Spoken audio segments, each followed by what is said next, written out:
पर बैठा फान के कमर में ओढ़नी बान के, उलट पर बैठा फान के कमर में ओढ़नी बान के।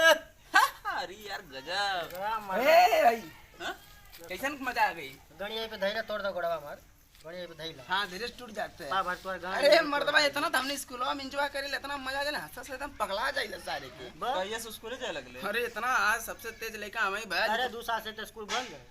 अरे हम जाते तुमके का लगते है? और अलग से मास्टर आवत होगा। अलग से वीआईपी मास्टर हम कहां से, हम बहुत अरे तेज है, लड़- बहुत तेज है सबसे। ई ना कहते लड़बा के 10 दिन से स्कूल खुल गए, ना कह पात था लड़बा के 10।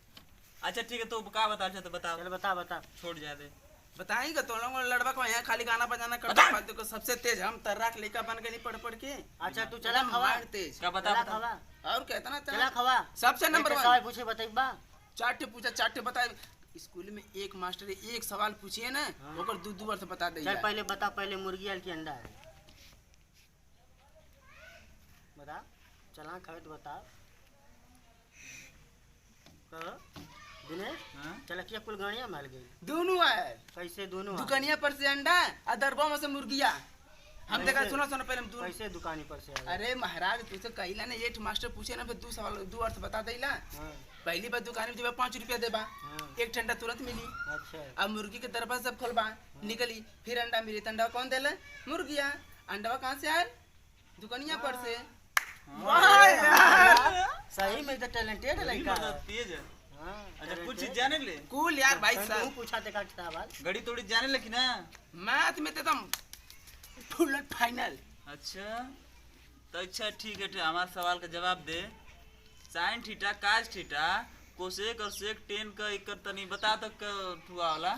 जय मर्दाई मैंने कही हमरे संग तू ही स्कूल चला। ये इतना थोड़ी होला। लड़का खाओ मर्दा, लड़चट खाओ। ई ना स्कूल को जेबन ना जाने तीनिया तो ठीक होला।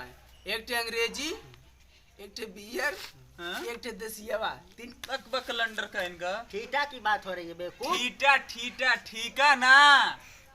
ठीटा हाँ आज देखा तो भाई ईटा ना फोर दे बक्का परा तोर। चल भाग भाग हट ऐसे। हट। कौन मास्टर पढ़ावे ला रहे हो? अरे मर्द सही है बक लंडर है मास्टर तो। को नाम सारा इज्जत में बेइज्जत कर देते है। हाँ बतावा ये इतना अच्छा खासा लगा था मास्टर हमके बुलाओ। ना भैया हाँ बसवरिया इंटर कॉलेज में पढ़ेला। हाँ हाँ, सही हाँ। कहा। चला छोड़ा छोड़